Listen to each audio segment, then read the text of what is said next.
મિત્રો, સબ ઓડિટરના જે જૂના પેપર છે એમાં 13/9/2015નું જે આ પેપર છે એમાંથી થોડા સમ જોઈએ છે. પહેલો સમ છે, જ્યારે માહિતી આવૃત્તિ વિસ્તરણના સ્વરૂપે આપેલી હોય ત્યારે બહુલક બરાબર જુદા જુદા વિકલ્પ આપ્યા છે. પણ મિત્રો તમને યાદ હોવું જોઈએ કે બહુલકને ઝેડ કહેવાય અને મધ્યસ્થને એમ કહેવાય અને મધ્યકને એક્સ બાર કહેવાય. તો આ એક સૂત્ર યાદ રાખશું કે z બરાબર 3m ઓછા 2x બાર. અહીંયા m એટલે કોણ હશે? મધ્યસ્થ. x બાર એટલે કોણ હશે? મધ્યક. અને z એટલે કોણ હશે? બહુલક. તો આ તમે જો સૂત્ર યાદ રાખશો તો તરત જ આમાં તમે કહી શકશો કે અહીં જે બહુલક છે એ 3m હશે અને 2x બાર હશે. અહીંયા એને 4 વિકલ્પ આપ્યા છે જુદા જુદા.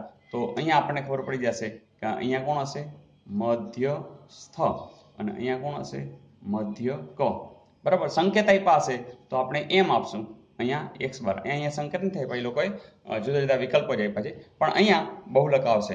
આપણે એક કામ કરીએ, એના આધારિત અહીંયા પણ એક સમ છે એ પૂછી લઈ. એક સાધારણ વિષમ અને અનિયમિત આવૃત્તિ વિતરણમાં મધ્યક અને મધ્યસ્થ એ આપેલા છે. ચલો, આ પહેલું હશે એ અનુક્રમે છે, એટલે પહેલા મધ્યક છે. તો મધ્યક એટલે x બાર તમને આપેલ છે અને કેટલા છે? 30 છે. અને મધ્યસ્થ કેટલા આપેલા છે? 20 છે.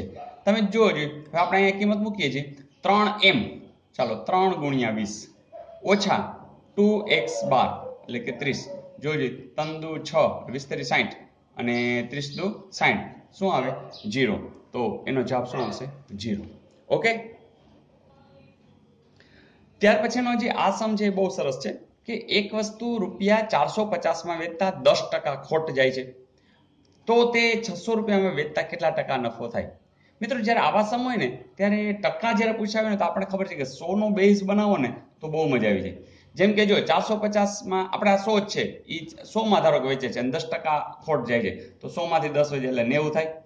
હવે આપણે એવું કરીએ કે 600માં વેચે છે તો ગોતી લઈ. હવે દાખલા તરીકે જવાબ આવે 135, તો તમને તરત ખબર કે આની અંદર કેટલા ટકા? 100 હતું ને 135 આવ્યું તો કેટલા ટકા થઈ ગયા? 35% નફો થયો. બરાબર. આ આવે 140%, તો સમજી લેવાનું કે 40% નફો થયો. તો ટૂંકમાં 100 ના બેઝને બનાવવાથી આપણો દાખલો સાવ સરળ થઈ જશે. એનો અર્થ કે 450માં વેચે છે, બરાબર. ઈ ક્યારે? તો આપણે આને 90 ને બેઝ બનાવ્યું, બરાબર. તો આપણે તરત ખબર પડી કે ભાઈ 90 એટલે કોણ? તો કે 450. બરાબર. વેચાણ કિંમત કેટલી હશે? 450. હવે આ બે વસ્તુનું જે શોધવાનું છે એના આધારે આપણે આગળ જશું. તો લેટ વી સી. 83 નો તમે નિયમ જાણો છો કે જે શોધવું હોય એ આ સાઈડમાં હોય, બરાબર. તો અહીંયા આપણે આ 90 ની જેવું જ અહીંયા કંઈક શોધવું છે, એટલે આપણે બેઝ આખી વસ્તુનું કેવી રીતે બનાવશું કે ભાઈ ₹450 વેચાણ કિંમત હોય ત્યારે એને 90 સંદર્ભ 100 ના સંદર્ભમાં 90 હશે. તો આપણે તો અહીં 600 છે, તો આ સંદર્ભ કેટલો હશે? તો જુઓ, 90 ગુણ્યા 600/450. મીંડું વયું ગયું. 9 50 45, 12 50 60 અને 0, એટલે કે 120 આવ્યા. એટલે 100 વાળી વાત જે 90 હતી ક્યાં પહોંચી ગઈ? 120. એનો અર્થ કે વધારાના ટકા કેટલા છે? 20%.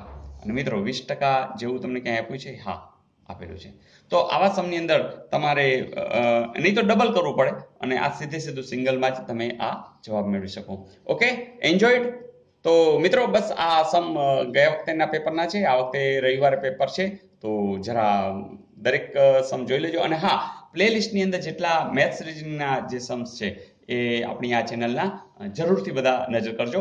તો કોઈ ને કોઈ સમ તમને રિપીટ થશે તો તમને કામ આવી જશે. Okay, all the best.